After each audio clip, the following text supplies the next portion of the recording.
Dapatkan koleksi buku karya Ustadz Dr. Ariful Bahri Hafizahullahu Ta'ala. Dan miliki segera buku ulama mazhab dan manhaj. Ya ayyuhalladzina amanu taqullaha haqqa tuqatih wa la tamutunna illa wa antum muslimun. Ya ayyuhan nasu taqu rabbakum alladzi khalaqakum min nafsin wahidah wa khalaqa minha zawjaha wa batha minhuma rijalan katsiran wa nisaa.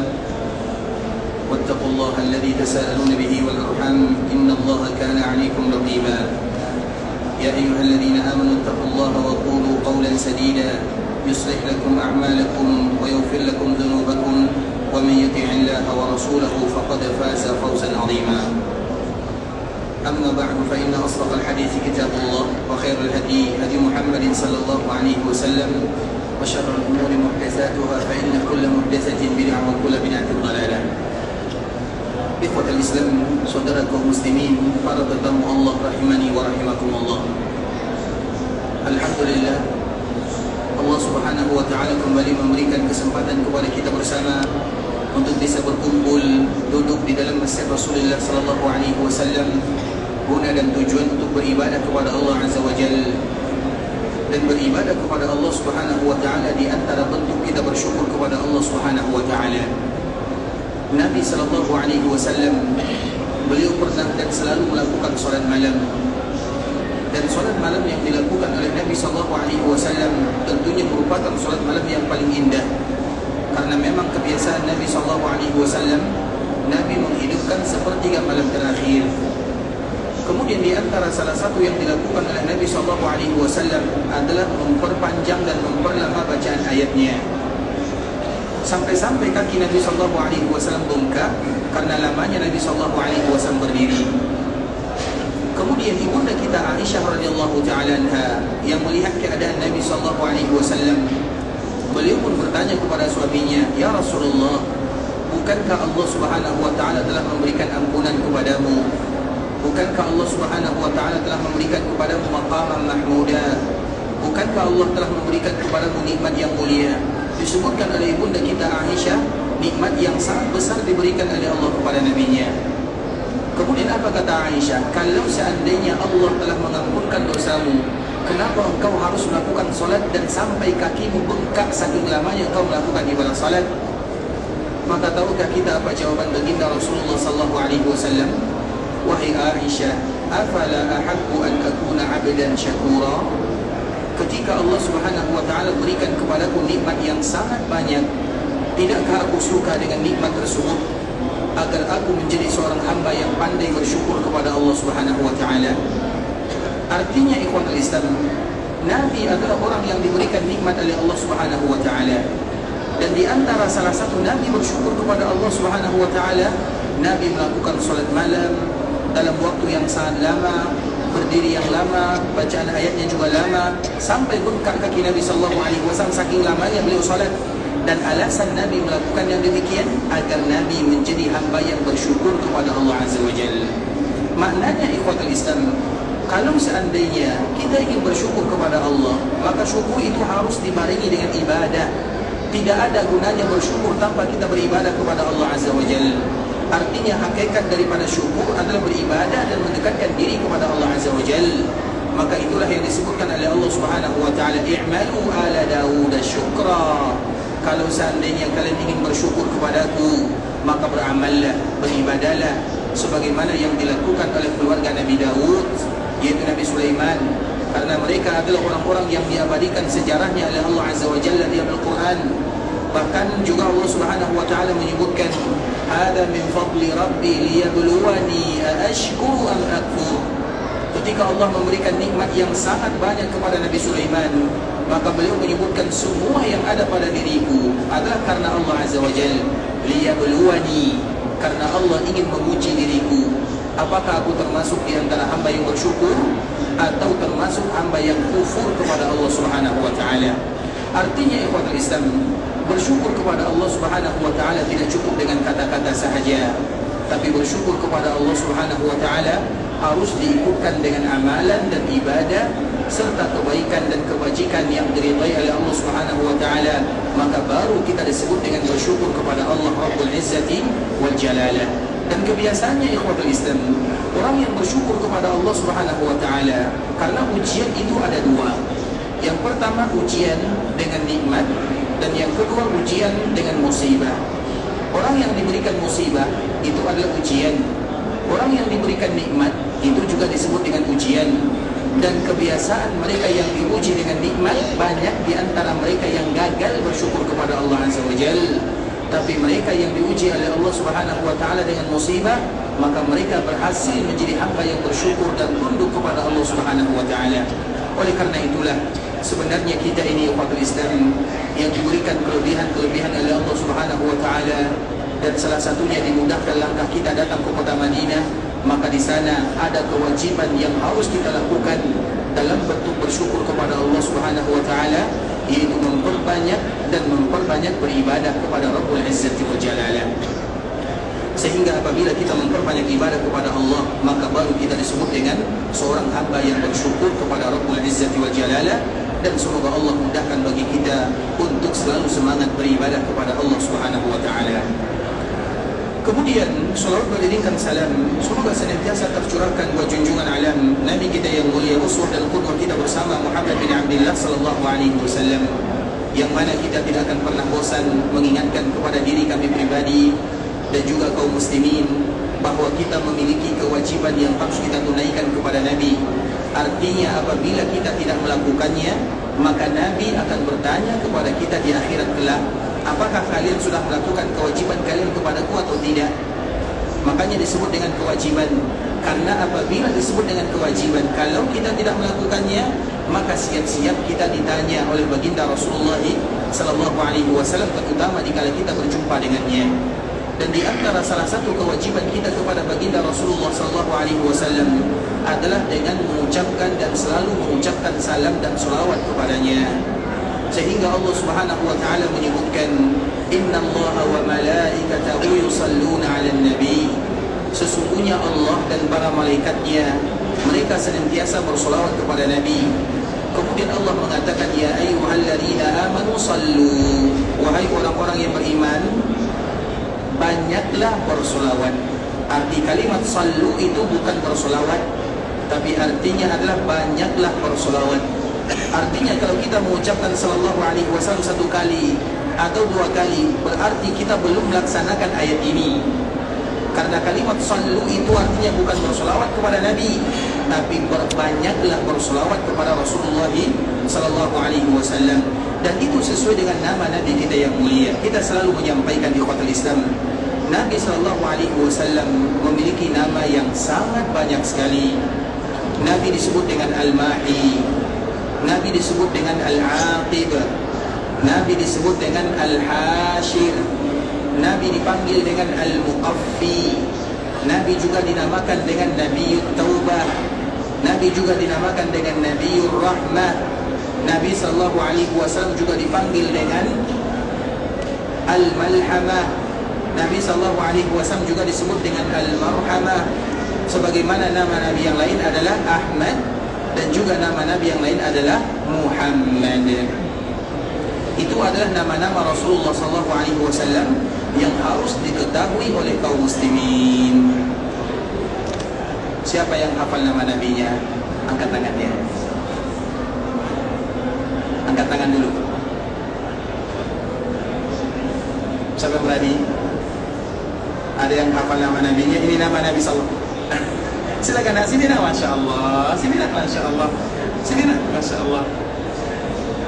Sini. Baik ya, insya Allah ya. Baik, siapa yang hafal nama Nabinya?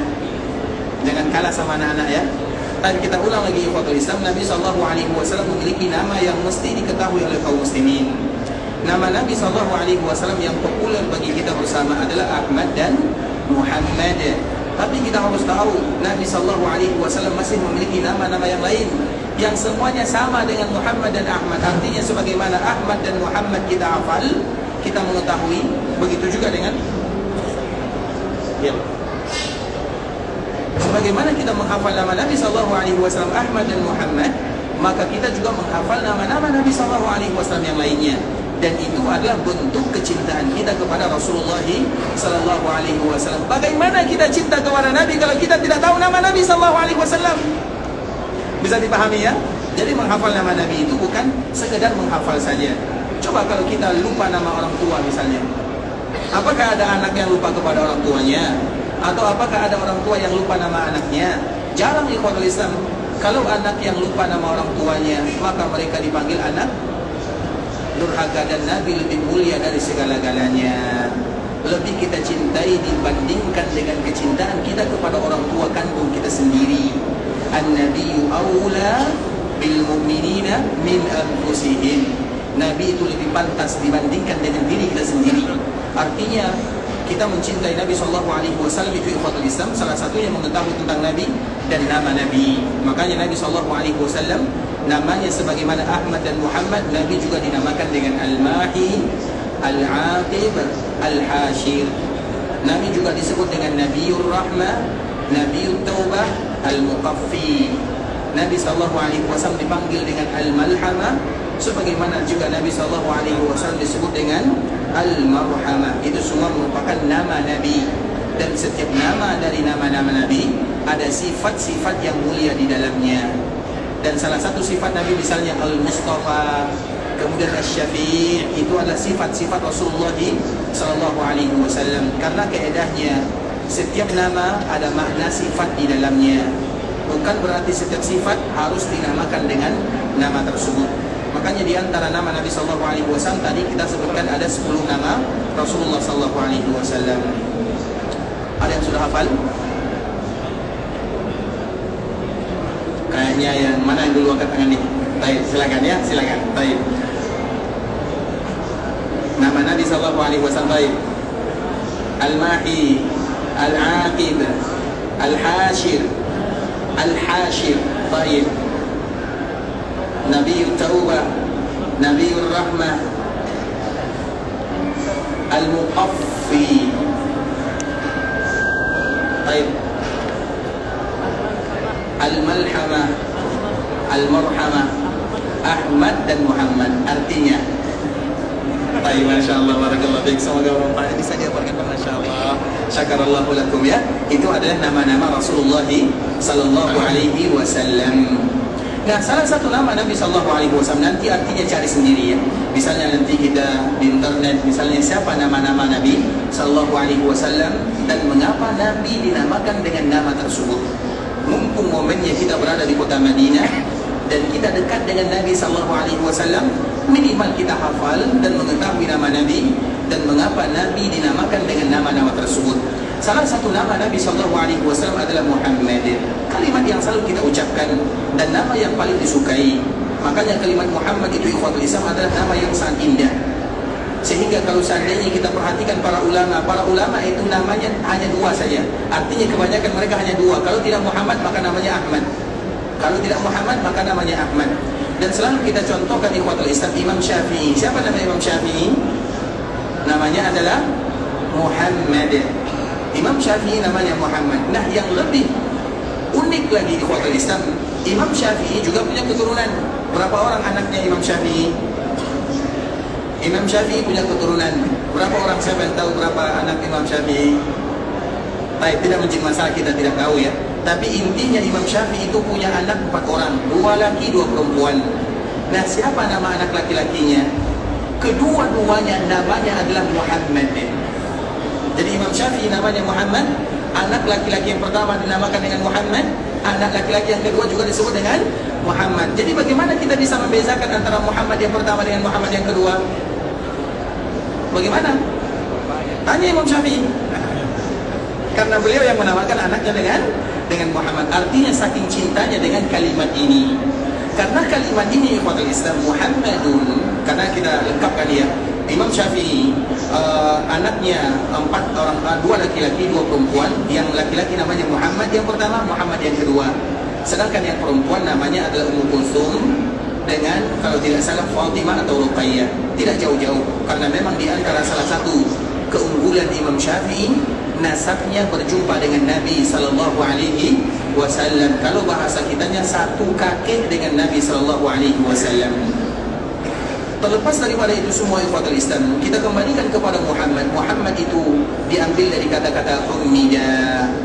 Hummida itu kalau bahasa Arabnya adalah isim majhul atau fi'il kalimat majhul. Majhul itu ikhwatul Islam adalah kalimat fasih. Kalimat fasih itu artinya sesuatu yang tidak diketahui. Misalnya hummida diambil dari kata-kata dipuji. Kalimat fasih kalau bahasa kita yang biasanya berawal dengan dilakukan. Misalnya minum, minuman zam-zam, zam-zam diminum. Kita tidak tahu siapa meminumnya, maka disebut dengan kalimat fasih. Tapi kalau aku meminum zam-zam, itu kalimat aktif. Ada subjeknya, ada objeknya, ada predikatnya. Subjek, objek dan predikat. Artinya kalimat lengkap. Makanya disebut dengan kalimat ma'lum. Tapi kalau biasanya kalimat tersebut baris pertamanya adalah dhamma, itu adalah kalimat majhul. Dan nama Nabi SAW itulah dia. Makanya apa baris nama Nabi SAW? Huruf mimnya mu, itu baris dhamma, artinya di. Sehingga kalimat Muhammad itu artinya di, berawalankan di, bukan me. Itu berawalankan di. Kemudian Muhammad itu diambil dari kata-kata hamida. Hamida itu hamida. Apa arti hamida?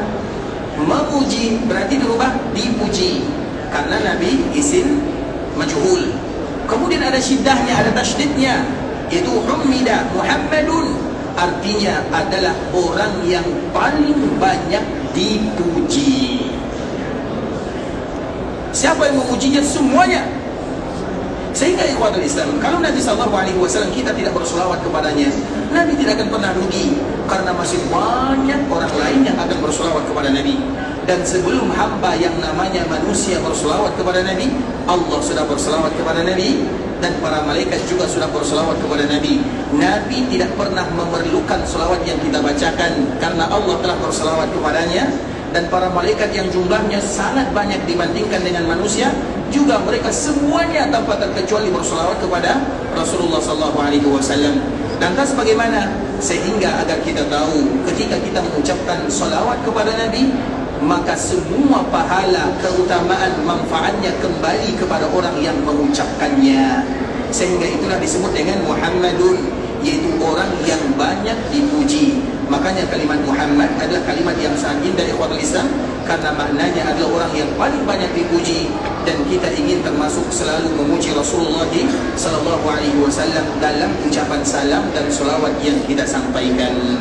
Allahumma salli ala Muhammad wa ala ahli baitihi wa ala azwajihi wa dhurriyyatihi kama sallaita ala Ibrahim wa ala ali Ibrahim innaka Hamidum Majid. Allahumma barik ala Muhammad wa ala ahli baitihi wa ala azwajihi wa dhurriyyatihi kama barakta ala Ibrahim wa ala ali Ibrahim innaka Hamidum Majid. Ikhwatul Islam, saudara kaum muslimin, para tetamu Allah rahimani wa rahimakumullah, kita akan kembali melanjutkan pembahasan kita tentang kota Madinah, kota yang dicintai oleh baginda Rasulullah SAW, yang mana kota Madinah ini menjadi mulia dengan kemuliaan Rasulullah SAW. Karena sebuah daerah itu ikhwatul Islam, apabila ada di dalamnya seorang manusia yang paling mulia, maka tentu daerah tersebut juga pasti akan dimuliakan oleh Allah Subhanahu wa Ta'ala. Sehingga daerah yang paling mulia adalah daerah yang pernah ditempati oleh Nabi SAW. Dan daerah tersebut adalah Makkah dan Madinah. Makkah adalah tempat lahirnya baginda Rasulullah SAW, hadiah dari Allah kepada umat manusia, hasil daripada doa ayahnya Ibrahim alaihissalam. Karena memang ketika Nabi Ibrahim selesai membangun Ka'bah al-Musharrafah dalam keadaan lelah, maka di saat itulah Nabi Ibrahim berdoa kepada Allah Subhanahu wa Ta'ala. Karena ikhwatul Islam, ketika kita berada di Makkah dalam keadaan kita lelah, dalam keadaan kita beribadah, maka di antara salah satu yang paling utama yang harus kita lakukan adalah berdoa sebanyak-banyaknya, meminta kepada Allah Subhanahu wa Ta'ala. Dan semua kita datang ke sini adalah untuk berlelah dan berletih. Tidak ada orang yang datang ke tanah haram Makkah Madinah untuk pergi santai-santai, tidak ada. Tidak ada yang namanya ceritanya kita pergi main-main ke sini. Semua tujuan kaum muslimin datang ke sini adalah untuk berlelah dan berletih. Itu tujuan kita. Maka wajar kalau seandainya kita istirahatnya sedikit, kemudian kita misalnya makannya tidak puas, tidurnya juga tidak pas misalnya. Banyak keadaan-keadaan kita yang membuat menguras tenaga dan energi kita, karena memang itulah tujuan kita datang ke sini. Nah, semakin lelah kita beribadah kepada Allah, terutama dikala kita berada di Makkah Al-Mukarramah, maka di saat itulah doa-doa kita akan bisa menembus langit-langit Allah Subhanahu wa taala, sehingga dengannya Allah mudah mengabulkan doa. Maka perbanyaklah doa dikala kita berada di Makkah Al-Mukarramah. Semakin lelah kita beribadah, semakin momen doanya dikabulkan oleh Allah Subhanahu wa taala. Dan salah satu doa Nabi Ibrahim adalah Nabi Muhammad sallallahu alaihi wasallam. Diutusnya Rasulullah sallallahu alaihi wasallam di Makkah Al-Mukarramah bukan langsung diutus Nabi begitu saja, tapi Nabi punya sejarah yang sangat luar biasa sampai kepada kakeknya Ibrahim. Makanya Nabi sallallahu alaihi wasallam menyebutkan ana da'watu Ibrahim wa bisyaratu Isa. Aku ini adalah lantaran daripada doa ayahku Ibrahim dan kabar gembira daripada Nabi Isa. Apa doa Nabi Ibrahim? Nabi Ibrahim setelah membangun Ka'bah Musyarrafah, maka beliau berdoa, ya Allah, terima amal ibadah yang kami lakukan. Rabbana taqabbal minna innaka antas samiul alim. Itu adalah doa Nabi Ibrahim yang dianjurkan bagi kita mengucapkannya, terutama dikala kita berada di Makkah Al-Mukarramah. Rabbana taqabbal minna innaka antas samiul alim. Jangan ada kaum muslimin mereka yang melewatkan kalimat ini dikala mereka berada di Makkah Al-Mukarramah, terkhusus setelah mereka melakukan ibadah, apalagi ibadah umrah atau ibadah haji. Ketika mereka selesai dari ihramnya, kemudian mereka kembali kepada tahallulnya, maka ucapkanlah sebagaimana yang diucapkan oleh Nabi Ibrahim, Rabbana taqabbal minna innaka antas samiul alim. Kemudian ikhwatul Islam, di antara doa Nabi Ibrahim, Rabbana wab'ats fihim rasula. Itu adalah doa Nabi Ibrahim alaihissalam, ya Allah, utuslah dari daerah sini, dari tempat Ka'bah dibangun dan diangkat, utuslah seorang Nabi yang berasal dari daerah yang mulia ini. Dan itulah Nabi kita yang mulia Muhammad bin Abdullah sallallahu alaihi wasallam. Karena doa ayahnya, doa kakeknya Ibrahim, dan kita tahu bagaimana Nabi Ibrahim itu disebut dengan Khalilur Rahman, orang yang paling dicintai oleh Allah Subhanahu wa taala, sebagaimana Nabi sallallahu alaihi wasallam juga dipanggil dengan Khalilur Rahman. Makanya kalau ada di antara kita yang ingin menyebutkan kalimat-kalimat pujian kepada Nabi, maka panggillah Nabi dengan kalimat khullah, atau panggillah Nabi dengan kalimat Khalil. Misalnya kita menyebutkan Muhammadun Khalilullah, karena kalimat Khalil itu merupakan di antara tingkatan yang paling tinggi dalam kecintaan, dan manusia yang paling dicintai oleh Allah dua, sehingga mereka disebut dengan Khalilur Rahman. Yang pertama adalah Nabi Muhammad sallallahu alaihi wasallam, dan yang kedua kakeknya Ibrahim alaihissalam. Kemudian ikhwatul Islam, ketika Nabi sallallahu alaihi wasallam berada di Mekah, tinggal di Mekah, diutus di Mekah, maka Mekah menjadi daerah yang paling mulia. Bahkan dengan kemuliaan Mekah tersebut, maka Mekah disebut dengan Qadis. Di antara salah satu nama Makkah Al-Mukarramah adalah Qadis. Qadis itu artinya daerah yang suci dan disucikan oleh Allah Azza wa Jalla. Atau nama yang lain adalah Al-Haram atau Al-Muharram. Di antara nama Makkah Al-Mukarramah adalah Al-Haram atau Al-Muharram. Kalimat Al-Haram dengan Al-Muharram ini dua kata yang diambil dari kalimat yang sama, tapi memiliki makna yang berbeza. Kalau haram artinya yang diharamkan, kalau Al-Muharram itu artinya daerah yang sebelumnya belum diharamkan, kemudian diharamkan oleh Allah Subhanahu wa taala. Itulah perbezaan yang disebutkan oleh para ulama, dan itulah namanya. Kenapa demikian ikhwatul Islam? Ada Nabi Muhammad sallallahu alaihi wasallam di dalamnya. Makanya Makkah menjadi daerah yang paling mulia, dipilih Nabi yang paling mulia, sehingga Nabi diutus dari daerah yang paling mulia, dari bahasa yang paling mulia, dari nasab yang paling mulia. Semua yang ada pada diri Nabi adalah mulia di atas kemuliaan. Kemudian bagaimana pula dengan Madinah? Madinah itu ikhwatul Islam adalah kampung halaman Nabi sallallahu alaihi wasallam. Sehingga kota Madinah dinamakan dengan kampung Rasulullah sallallahu alaihi wasallam. Semua mereka yang datang ke kota Madinah disebut dengan jiwaru Rasulullah sallallahu alaihi wasallam. Mereka yang telah bertetangga dengan Nabi sallallahu alaihi wasallam, dan itulah yang menjadikan kota Madinah menjadi mulia. Sehingga kemuliaan kota Madinah itu bersumber dari kemuliaan Nabi sallallahu alaihi wasallam. Ketika Allah memuliakan Nabi, maka Allah pun akan memuliakan daerah tempat tinggal Nabi sallallahu alaihi wasallam. Dan Nabi tinggal di kota Madinah 10 tahun dikala Nabi masih hidup. dan tinggal di kota Madinah sampai kiamat terjadi. Nabi akan selama-lamanya berada di kota Madinah.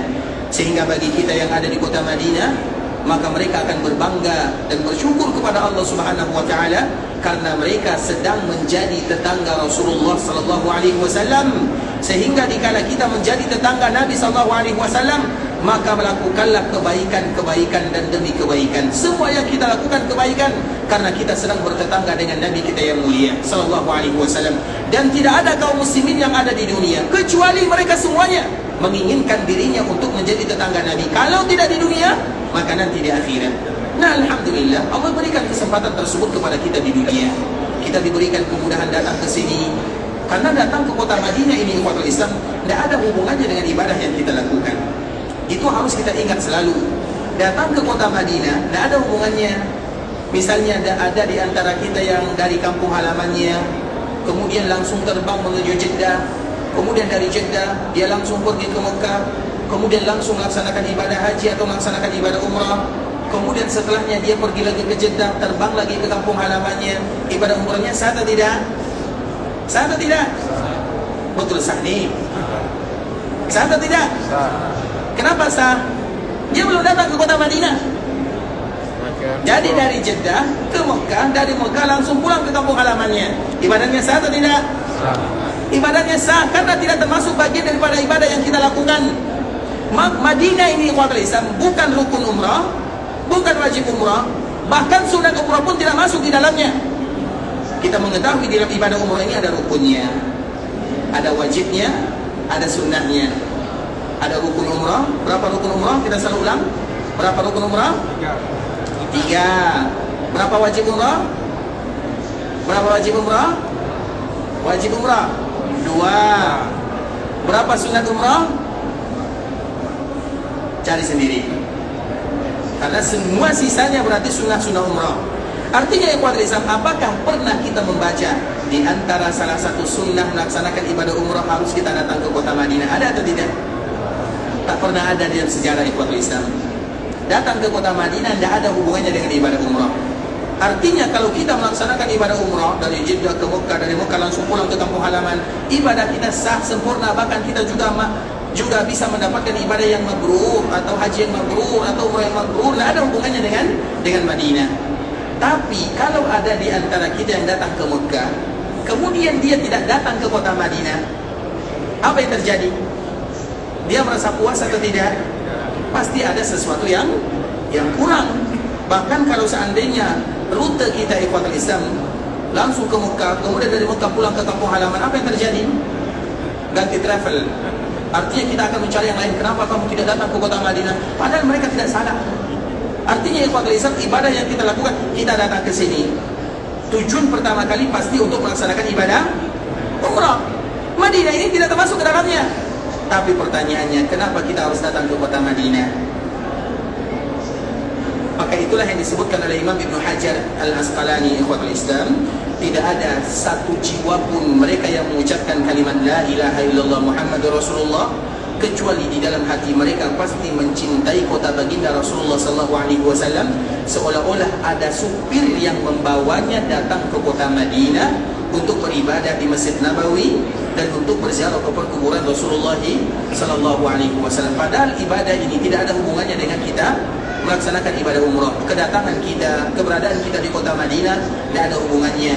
Tapi tidak satu pun mereka yang datang melaksanakan ibadah umrah kecuali mereka pasti akan ingin menyempatkan diri walau satu hari, ingin datang ke Masjid Nabawi, kemudian berziarah ke perkuburan Nabi SAW. Artinya Allah ingin menunjukkan kepada kita bersama bagaimana cinta ke kota Madinah merupakan bagian daripada fitrah manusia. Kalau Mekah ikhwatul Islam tidak disebutkan karena sudah dijelaskan di dalam Al-Quran. Nabi Ibrahim sudah berdoa kepada Allah, faj'al af'idatan minan nasi tahwi ilaihim. Ya Allah, jadikan setiap hati manusia condong ke sana. Siapapun yang beriman kepada Allah pasti menginginkan suatu saat nanti, walaupun satu kali seumur hidupnya mereka datang ke kota Makkah Al-Mukarramah, pasti. Artinya itu merupakan bagian daripada fitrah sesuai dengan doa Nabi Ibrahim. Nah, bagaimana dengan kota Madinah? Kota Madinah adalah doanya Nabi Muhammad SAW. Makanya dalam sebuah riwayat yang dikeluarkan oleh Imam Muslim disebutkan ikhwatul Islam, Nabi SAW mengatakan, Allahumma inna Ibrahim abduka wa khaliluk wa inni abduka wa rasuluk. Ya Allah, Nabi Ibrahim itu adalah nabimu, hambamu, rasulmu, kekasihmu. Aku juga nabimu, aku juga utusanmu ya Allah. Kemudian apa kata Nabi? Ya Allah, aku meminta kepadamu semua yang diminta oleh Nabi Ibrahim kepada penduduk Makkah, maka aku pun meminta kepadamu untuk penduduk Madinah. Artinya semua yang diminta oleh Nabi Ibrahim untuk penduduk Makkah, maka kalimat dan permintaan Nabi Ibrahim tersebut diminta oleh Nabi untuk penduduk Madinah. Wa mislahu ma'ahu. Kemudian Nabi menambahkan kalimat ini, wa mislahu ma'ahu. Ya Allah, aku meminta kepadamu untuk penduduk Madinah 2 kali lipat yang diminta oleh Nabi Ibrahim untuk penduduk Makkah. Itu adalah doa Nabi SAW. Sehingga ikhwatul Islam, kita tahu banyak kelebihan kota Madinah. Misalnya masalah keberkahan, mana yang paling berkah? Mana yang berkah, Makkah atau Madinah? Mana yang paling berkah? Mana yang paling berkah? Mana yang paling berkah? Dua-duanya. Tapi kalau seandainya kita lihat hadis-hadis Nabi SAW, yang paling berkah dan mendatangkan keberkahan itu adalah kota Madinah. Karena doa Nabi SAW, Nabi mengatakan, ya Allah, aku meminta kepadamu untuk penduduk Madinah semua yang diminta oleh Nabi Ibrahim untuk penduduk Makkah. Semua yang Nabi Ibrahim minta kepada Allah untuk penduduk Makkah, maka Nabi Muhammad mengatakan, aku pun meminta untuk penduduk Madinah. Semuanya tanpa dikecualikan. Dan Nabi mengatakan di akhir hadis, wa mislahum ma'ahu, dan jadikan semuanya 2 kali lipat. Itu adalah doa Nabi yang paling mulia. Seperti misalnya keberkahan. Apa kata Nabi? Allahumma ij'al bil madinati di'fai ma bi Makkah minal barakah. Ya Allah, jadikan keberkahan yang ada di kota Madinah 2 kali lipat dibandingkan dengan keberkahan yang ada di kota Makkah al-Mukarramah. Kemudian masalah mencintai, Nabi mengatakan, Allahumma habbib ilaina al-Madinah kahubbina Makkah au asyad. Ya Allah, jadikan kami mencintai kota Madinah sebagaimana kami mencintai Makkah, atau jadikan kami mencintai kota Madinah 2 kali lipat dibandingkan dengan kami mencintai kota Makkah al-Mukarramah. Artinya ikhwatul Islam, mencintai Madinah, kota Madinah adalah kota yang barokah. Itu semuanya merupakan doa daripada Nabi Muhammad SAW. Sebagaimana Makkah adalah doa Nabi Ibrahim, maka Madinah adalah doa Nabi Muhammad SAW. Tapi harus ingat, secara umum Makkah tetap lebih mulia daripada Madinah. Itu tidak dipungkiri ikhwatul Islam. Makkah tetap daerah yang paling mulia, paling dicintai oleh Allah Subhanahu wa taala. Tapi ada beberapa sisi yang menunjukkan bagaimana kemuliaan kota Madinah, dan diantaranya adalah hadis-hadis yang telah kita bacakan. Dan kemuliaan kota Madinah tersebut adalah dengan keberadaan Rasulullah SAW. Kemudian ikhwatul Islam, di antara salah satu nama kota Madinah adalah Akalatul Qura. Dan itulah yang akan kita bahas pada pembahasan kali ini ikhwatul Islam. Di antara salah satu nama kota Madinah adalah Akalatul Qura, Akalatul Buldan, nama yang mungkin jarang kita dengarkan. Di antara salah satu nama-nama kota Madinah adalah Akalatul Qura. Karena Madinah punya banyak nama dan selalu kita ulang.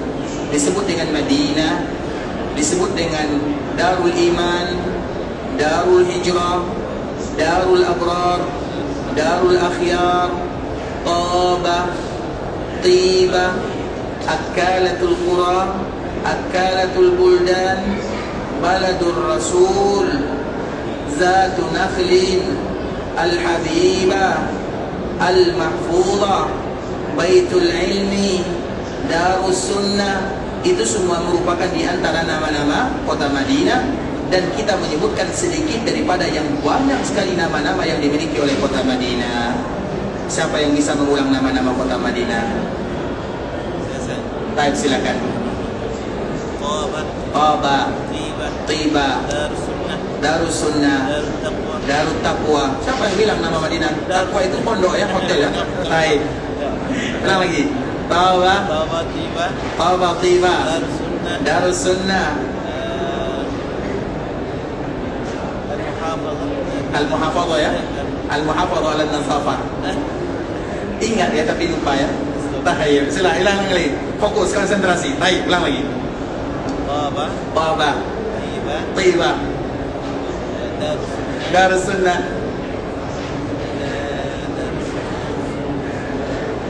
Ngaku saja lah ya.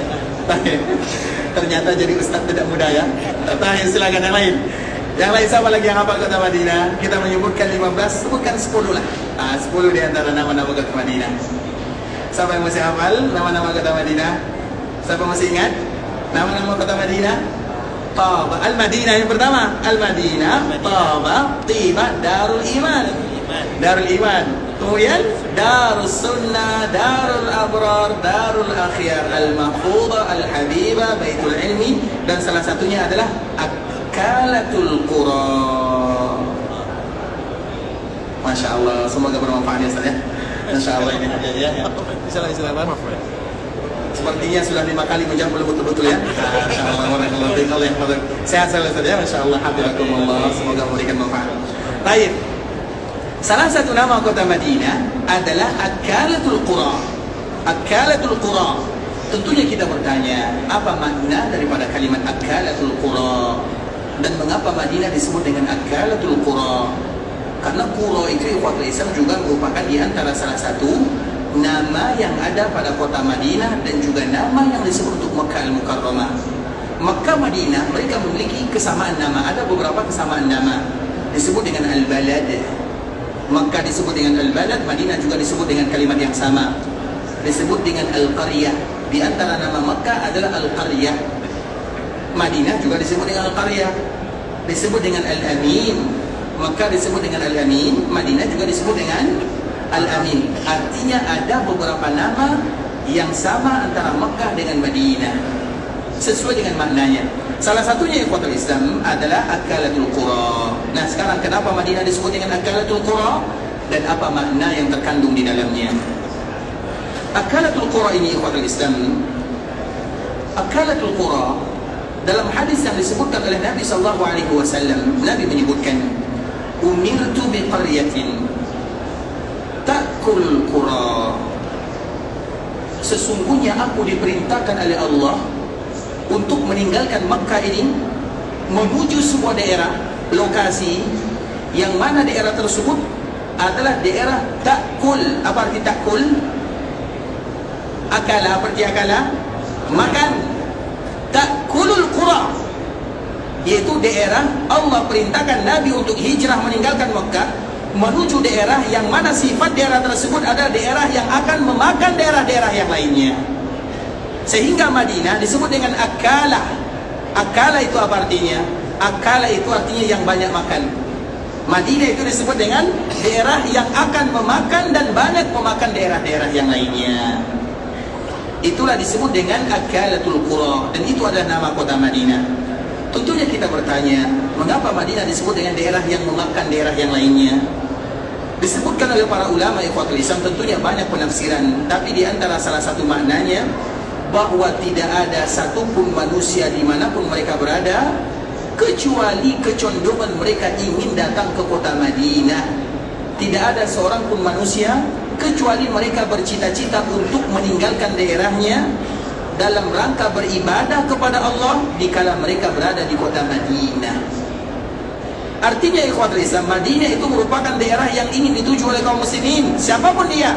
Siapapun yang beriman kepada Allah ikhwatul Islam, beriman kepada Allah, beriman kepada Nabi-Nya, pasti di antara salah satu cita-citanya adalah ingin mendatangi kota Madinah. Madinah itu ikhwatul Islam adalah kota Rasulullah SAW. Siapa di antara kaum muslimin yang tidak ingin mendatangi kota Nabi SAW? Siapa di antara kaum muslimin yang mereka tidak ingin salat di dalam masjid Nabi? Siapa di antara kaum muslimin mereka yang tidak ingin berkunjung ke kuburan Nabi SAW? Semuanya.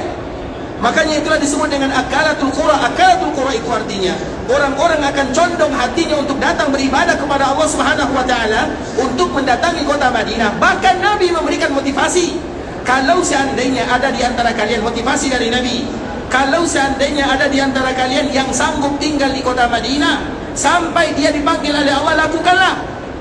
Maka Nabi SAW menyebutkan, man istata'a minkum an yamuta bil Madinah falyamut biha. Sesiapapun di antara kalian yang sanggup meninggal di kota Madinah, maka lakukanlah. Bukan bunuh diri ya, tapi artinya meninggal, bertahan lama tinggal di kota Madinah sampai dia dipanggil oleh Allah Subhanahu wa taala datang ke kota Madinah. Karena dulu ikhwan Islam mungkin 3 tahun atau 4 tahun yang silam, kami tidak tahu ya, kurang jelas ya. Jadi ada orang yang mungkin salah paham tentang hadis ini. Dia lompat dari dari tempat tinggalnya, hotelnya. Karena ingin wafat di kota Madinah, itu bunuh diri namanya. Artinya ikhwan Islam, Nabi menyebutkan, memberikan motivasi kepada kaum muslimin, dan itu disaksikan oleh kaum muslimin yang sangat banyak sekali ikhwan Islam. Makanya kita tidak tahu rahasia Allah Subhanahu wa taala kepada hambanya. Banyak di antara mereka yang bisa jadi bercita-cita, berdoa kepada Allah, ya Allah jadikan di antara salah satu kematianku adalah di kota yang diberkahi. Karena ikhwatul Islam, kita lihat Nabi Musa alaihissalam. Nabi Musa masih hidup atau sudah meninggal? Nabi Musa hidup masih atau sudah meninggal? Hidup atau meninggal? Sudah meninggal. Kemudian Nabi yang sezaman dengan Nabi Musa siapa? Nabi Harun hidup atau meninggal? Meninggal. Siapa lagi yang sezaman dengan Nabi Musa? Khidir hidup atau meninggal? Ini mulai ragu-ragu ya. Meninggal. Hidup atau meninggal? Meninggal. Masa Nabi Musa lebih mulia? Mana yang lebih mulia, Nabi Musa atau Nabi Khidir? Nabi Musa atau Khidir? Masa yang lebih mulia meninggal, yang di bawahnya tidak meninggal? Gimana? Macam mana? Taib, ikhwatul Islam. Taib, Nabi Muhammad SAW hidup atau meninggal? Meninggal. Betul nih? Betul. Nabi mengatakan al-anbiya'u ahya, para nabi itu hidup. Kita mengatakan meninggal.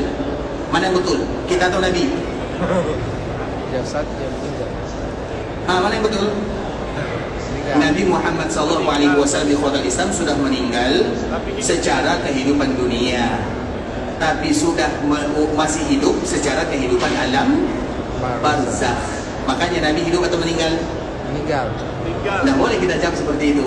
Jawabannya, secara kehidupan dunia Nabi meninggal, tapi secara kehidupan alam barzakh Nabi hidup. Bisa dipahami? Begitulah para nabi yang lainnya. Nah, salah satunya adalah Nabi Khidir. Khidir itu masih hidup atau meninggal? Hidup, bisa jadi hidup secara kehidupan alam barzakh, tapi kalau kehidupan dunia bisa dipahami kalau seandainya kita mengatakan beliau hidup. Karena kenapa demikian ikhwatul Islam? Allah mengatakan, afa imitta, kalau seandainya engkau wahai Muhammad meninggal, apakah yang lain akan kekal di dunia? Artinya kalau ada yang kekal di dunia umurnya panjang, maka yang paling berhak umur paling panjang itu adalah Rasulullah sallallahu alaihi wasallam. Bisa dipahami? Kalau seandainya ada orang yang panjang umurnya, maka yang paling berhak itu adalah Rasulullah sallallahu alaihi wasallam. Paham sampai di sini ya? Tapi ikhwatul Islam, Nabi Musa alaihi salam meninggal. Pertanyaan berikutnya, di mana beliau meninggal? Atau di mana Nabi Musa meninggal? Ada yang tahu kan? Baik, sekarang kita jelaskan. Nabi Musa ini ikhwatul Islam, ketika dia bersama kaumnya, maka Allah Subhanahu wa taala memerintahkan Nabi Musa dan kaumnya untuk memasuki Baitul Maqdis. Ketika mereka sudah diselamatkan oleh Allah dari Fir'aun, kemudian mereka menyaksikan Fir'aun dan bala tentaranya yang begitu kuat, mereka tenggelam di Laut Merah. Allah selamatkan Nabi Musa dan Bani Israel. Kemudian apa yang terjadi? Allah turunkan kepada Bani Israel. Coba bayangkan bagaimana Allah muliakan kaum ini. Allah turunkan kepada mereka makanan dari surga. Umat mana yang diturunkan oleh Allah Subhanahu wa taala makanan dari surga? Mereka itu dimuliakan oleh Allah Azza wa Jalla. Al-manna was-salwa disebutkan oleh Allah Subhanahu wa taala. Kemudian Allah berikan kelebihan-kelebihan kepada mereka. Allah ingin memuliakannya. Kemudian setelah itu apa yang terjadi? Maka Allah perintahkan mereka untuk masuk ke Baitul Maqdis. Ketika Allah perintahkan mereka masuk ke Baitul Maqdis, Allah sampaikan kepada Nabi Musa, wahai Nabi Musa, ajak umatmu agar mereka memasuki Baitul Maqdis. Maka Nabi Musa mengajak umatnya. Ketika Nabi Musa mengatakan, wahai kaumku, sesungguhnya Allah memerintahkan kita untuk memasuki Baitul Maqdis. Dan untuk memasuki Baitul Maqdis butuh perjuangan. Tidak mungkin masuk begitu saja. Artinya berjuang dulu. Maka ketika Nabi Musa mengatakan kalimat ini kepada kaumnya, Nabi Musa tergores hatinya dengan jawaban dari kaumnya. Apa jawaban kaumnya? Izhab anta wa rabbuka faqatila inna hahuna qa'idun. Wahai Musa, kalau kamu ingin berjuang, pergilah kamu berjuang bersama Tuhanmu. Kami duduk saja di sini. Kami perhatikan kalian berdua berjuang. Kami duduk di sini. Pergilah kamu ke sana. Allahu Akbar. Allah perintahkan mereka masuk Baitul Maqdis, tapi mereka menentang perintah Allah Subhanahu wa taala. Kemudian sekarang mereka pura-pura ingin masuk ke dalamnya. Semoga Allah menyelamatkan saudara-saudara kita yang ada di sana. Makanya itu sejarah diabadikan oleh Allah dalam surah Al-Maidah. Allah muliakan mereka. Kemudian pada akhirnya Allah perintahkan mereka masuk Baitul Maqdis. Apa jawabannya? Idhab anta wa rabbuk. Tidak usah bawa kami, pergi kamu. Ini ungkapan mereka kepada Nabi Musa. Mereka adalah orang yang tidak ada adabnya. Jangankan kepada Nabi Musa, para nabi yang lain mereka bunuh. Wa yaqtuluna al-anbiya dalam surah Al-Imran. Di dalam surah Al-Baqarah, wa yaqtuluna an-nabiyyin. Mereka itu adalah pembunuh para nabi. Kalau nabi saja mereka berani membunuhnya, apalagi orang lain. Makanya semoga Allah Subhanahu wa taala menerima saudara-saudara kita yang meninggal di sana, menjadikan mereka orang-orang yang mulia di sisi Allah Subhanahu wa taala. Kemudian ikhwatul Islam, wa yaqtuluna al-anbiya, mereka membunuh para nabinya. Apa kata Nabi Musa ketika mendengarkan jawaban kaumnya? Ya Allah, Nabi Musa sedih. Allah selamatkan mereka. Kemudian di depan mata kepala mereka melihat Fir'aun dan bala tentaranya tenggelam. Kemudian mereka diturunkan manna wa salwa. Diperintahkan oleh Allah, mereka membangkang kepada Allah dan membangkang kepada nabinya. Maka di saat itulah Nabi Musa berdoa, fafruq bainana wa bainal qaumil fasiqin. Ya Allah, aku tidak lagi mau ingin bersama mereka, pisahkan kami dengan mereka. Aku tidak lagi mau bersamanya. Fafruq bainana, pisahkan kami, artinya saya dengan saudaraku Harun. Fafruq bainana wa bainal qaumil fasiqin. Dengan orang-orang yang fasik-fasik itu artinya mereka yang membangkang kepada perintah Allah Azza wa Jalla. Kemudian apa yang terjadi? Maka disitulah Nabi Musa berpisah. Nabi Musa tidak lagi tahu menahu tentang kaumnya. Kemudian apa yang terjadi? Maka dihukum oleh Allah Bani Israel. Hukumannya 40 tahun lamanya. Yatihuna fil ardh. Mereka tersesat di bumi. Mereka tidak tahu apa yang harus mereka lakukan. Dan itu 40 tahun lamanya. Apa tujuannya ikhwatul Islam? Supaya generasi ini, karena biasanya generasi dari generasi ke generasi berikutnya itu biasanya 40 tahun. Perubahan generasi, misalnya sekarang kita apabila ingin menciptakan generasi itu biasanya 40 tahun kita sabar di sana. Setelah 40 tahun maka akan timbul generasi yang baru. Sehingga Allah hukum mereka selama 40 tahun. Karena di masa 40 tahun ini semua orang yang tadi membangkang kepada Nabi Musa, mereka semuanya meninggal. Kemudian mereka punya keturunan. Lahir keturunan yang mereka tidak sama dengan ayahnya, tidak sama dengan orang tuanya, tidak sama dengan pendahulunya. Lahir keturunan yang kuat. Kemudian datanglah Nabi Musa. Kemudian pada saat itulah baru mereka masuk dan kembali diceritakan oleh Allah di dalam Al-Quran akhir-akhir surah Al-Baqarah juz 2. Kalau kita ingin melengkapkan ceritanya nanti baca sendiri. Terlepas daripada itu semua ikhwatul Islam, semua yang ada mereka meninggal. Orang yang membangkang kepada Nabi Musa meninggal. Begitu juga dengan Nabi Musa. Nabi Musa meninggal di waktu ini. Kemudian tahukah kita apa doa Nabi Musa? Walau Nabi Musa tidak bisa memasuki Baitul Maqdis, tapi Nabi Musa mengatakan, ya Allah, wafatkan aku di dekat dengan Baitul Maqdis. Wafatkan aku di dekat dengan Baitul Maqdis. Maka Allah kabulkan Nabi Musa. Dari situlah para ulama menyebutkan ikhwatul Islam, dianjurkan kepada kita berdoa kepada Allah untuk diwafatkan di daerah-daerah yang mulia. Siap tidak wafat di kota Madinah? Ragu nih macam? Siap atau tidak? Makanya ikhwatul Islam itu tergantung kepada diri pribadi. Banyak di antara kaum muslimin yang kita tidak tahu ya, niat kita itu berbeda-beda. Ada di antara kaum muslimin yang ingin selalu datang ke sini dengan tujuan, ya Allah, kalau seandainya aku datang di Mekah atau di Madinah, wafatkan aku di sana. Makanya wafat di Mekah, di Madinah, di Baitul Maqdis, di daerah-daerah yang mulia, itu adalah hadiah dari Allah Subhanahu wa taala. Dan kita tidak tahu betapa banyak lisan yang bermohon kepada Allah. Makanya banyak keajaiban mereka-mereka yang wafat di sini ikhwatul Islam kita ceritakan. Misalnya ada teman, ada orang yang kamu kenal ya. Dia di sore harinya kami bercerita, ya menyampaikan sedikit pembahasan semangat tentang seperti ini di sore harinya setelah asar. Kemudian besok sebelum subuh dibangunkan, dia tidak bangun lagi. Coba bagaimana Allah mudahkan wafatnya dan bagaimana wafatnya di kota yang terindah. Ada lagi ikhwatul Islam di Mekah. Ini yang kami ceritakan, ini tentunya orang-orang yang kami kenal. Kami kenal orangnya.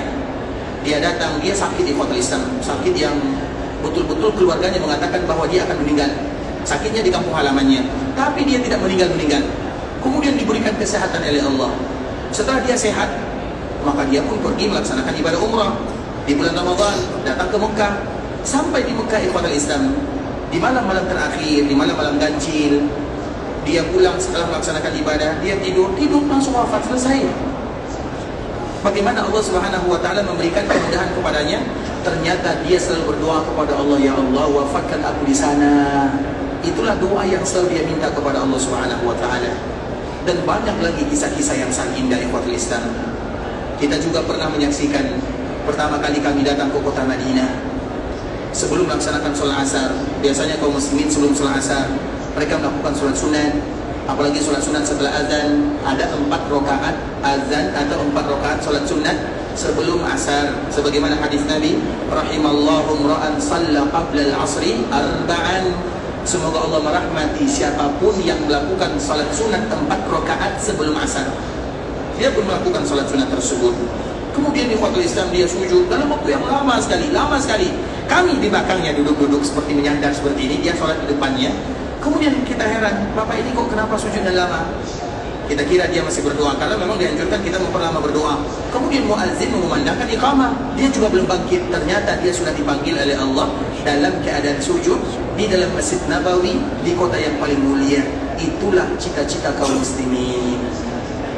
Dan itu tidak bisa kita dapatkan dengan kemudahan begitu saja ikhwatul Islam. Tergantung bagaimana kita dengan Allah Subhanahu wa taala. Walaupun kita bukan berasal dari sini, tapi betapa banyak orang yang menghabiskan umurnya di sini. Makanya itulah yang disebutkan oleh Nabi sallallahu alaihi wasallam, "Man istata'a minkum an yamuta bil Madinah falyamut biha." Sesiapapun di antara kalian yang sanggup wafat di kota Madinah, maka meninggallah di sana.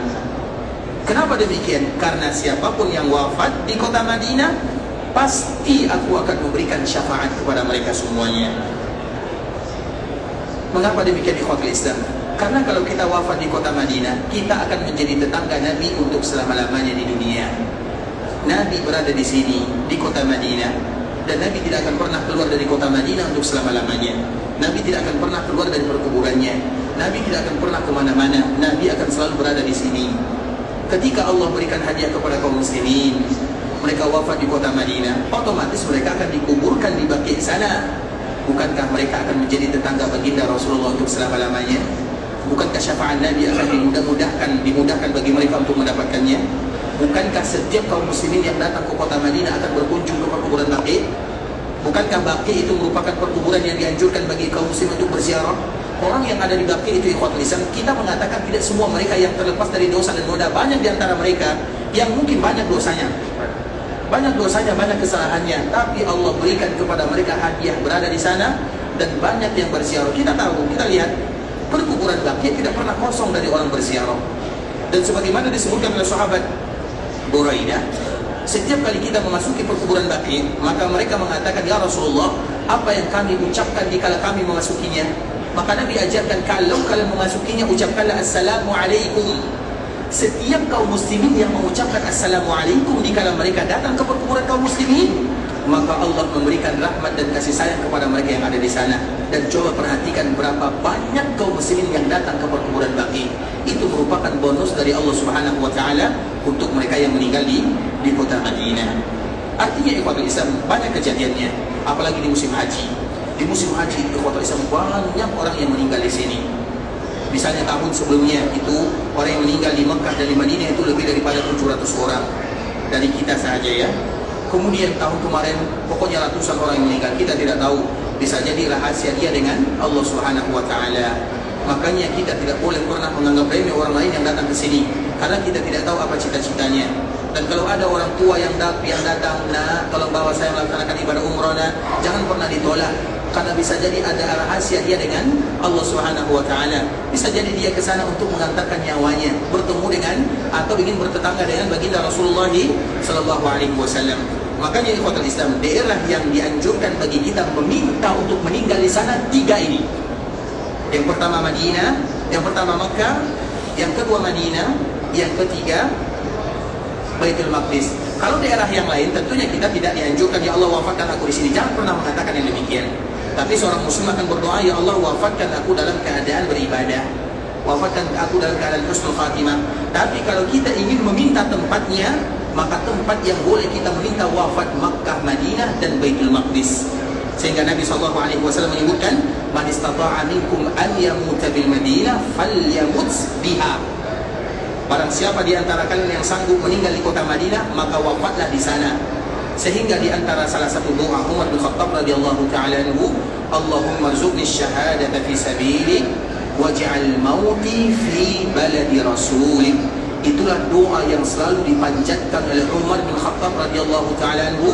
Bahkan anak-anaknya yang bernama Hafsah, yang bernama Abdullah, mereka heran dengan doa ayahnya. Wahai ayahanda, apakah mungkin Allah akan kabulkan doa ini? Kenapa mereka bertanya seperti itu? Karena seolah-olah di dalam doa itu ada kontradiktifnya, atau ada terjadi pertentangan di sana. Karena doa Umar bin Khattab, Allahumma rzuqni syahadata fi sabilik waj'al mauti fi baladi rasulik, itu yang diucapkan. Artinya besoknya kita sambung ya. Tapi kata lisan saudara kaum muslimin, para tetamu Allah rahimani wa rahimakumullah, sampai di sini pembahasan yang bisa kami jelaskan. Yang benar dari Allah Subhanahu wa taala, yang salah dari kami pribadi karena kurangnya ilmu kami, karena kebodohan kami, karena kejahilan kami, karena ketidaktahuan kami. Dan kami mohon dimaafkan kalau ada kata-kata yang kurang berkenan, bahasa-bahasa yang kurang tepat, penyampaian yang kurang bagus, maka kami mohon dimaafkan. Dan kita selalu memberikan motivasi kepada kaum muslimin ikhwatul Islam, kota Madinah terlalu banyak keutamaan yang ia miliki, dan cukuplah keutamaan kota Madinah dikala ia ada di dalamnya Muhammad bin Abdullah sallallahu alaihi wasallam yang akan memacu kita untuk selalu beribadah kepada Allah Azza wa Jalla. Maka selama kita berada di kota Madinah, manfaatkanlah waktu kita untuk selalu menjadi tetangga Nabi sallallahu alaihi wasallam. Apa maknanya? Jika kita berada di kota Madinah, manfaatkan waktu untuk berlama-lama menjadi tetangga Nabi. Artinya usahakan berlama-lama berada di dalam Masjid Nabawi. Kita lebih lama di masjid atau di mall nih? Makanya itu perjuangan yang Fatul Lisan. Datang ke kota Madinah bukan mudah, sebagaimana beribadah di Madinah juga tidak mudah. Makanya berusahalah berlama-lama kita berada di dalam Masjid Nabawi agar kita selalu bertetangga dengan Nabi sallallahu alaihi wasallam. Coba bayangkan di Pakistan, Nabi jaraknya dari kita hanya beberapa langkah saja. Tidak jauh jarak Nabi sallallahu alaihi wasallam. Seorang muslim, kita mencintai Nabi sallallahu alaihi wasallam. Orang yang mencintai, orang yang ia cintai, pasti mereka tidak akan mau berpisah. Dan kita datang ke sini cuma dalam waktu beberapa hari. Tapi dalam beberapa hari tersebut kita lebih banyak di luar daripada di dalam Masjid Nabawi. Apakah cinta kepada Nabi namanya demikian? Bukankah dikala kita berjumpa dengan anak kita misalnya, ada orang yang rindu bertemu dengan anaknya, kemudian diberikan kesempatan untuk berjumpa. Kemudian dikala dia berjumpa di sana, kemudian setelahnya dia meninggalkan anaknya. Apakah cinta namanya demikian? Apakah sayang yang namanya demikian? Tentunya cintanya ada, tapi masih dipertanyakan. Begitu juga kecintaan kita kepada Nabi, maka tentunya ada buktinya. Dan di antara salah satu buktinya, banggalah menjadi tetangga Nabi dan berlama-lamalah menjadi tetangga Nabi sallallahu alaihi wasallam. Karena kita tidak tahu apakah ada kesempatan kedua Allah Subhanahu wa taala berikan kepada kita rezeki untuk datang ke kota Madinah, itu diserahkan kepada Allah Subhanahu wa taala. Maka kita tidak boleh membahas tentang masa depan, tapi kita membahas tentang masa sekarang. Apa yang Allah berikan, maka manfaatkanlah. Dan salah satu hadiah yang paling indah adalah kota Madinah, adalah bertetangga dengan baginda Rasulullah SAW.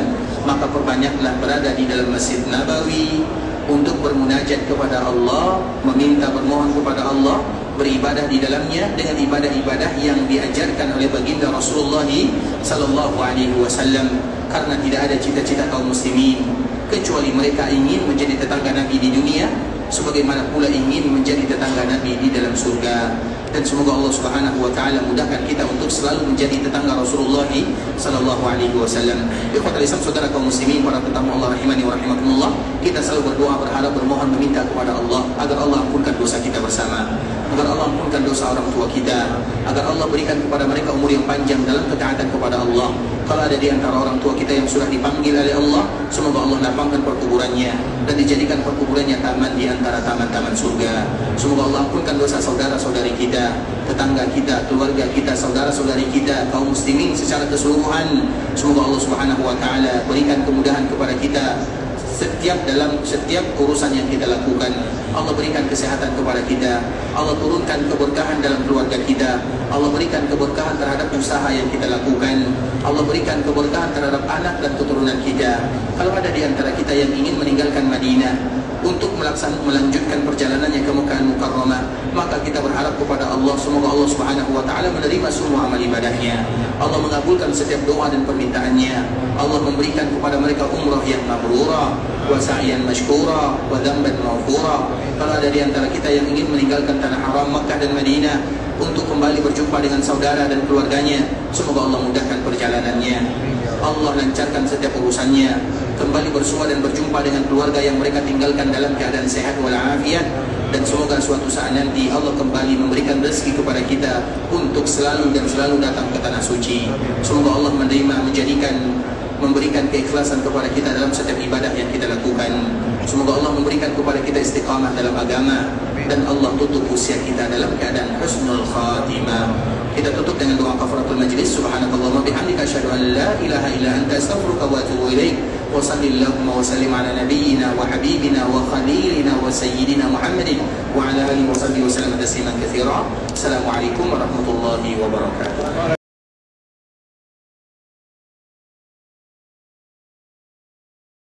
يا عبادي الذين أسرفوا على أنفسهم لا تقنطوا من رحمة الله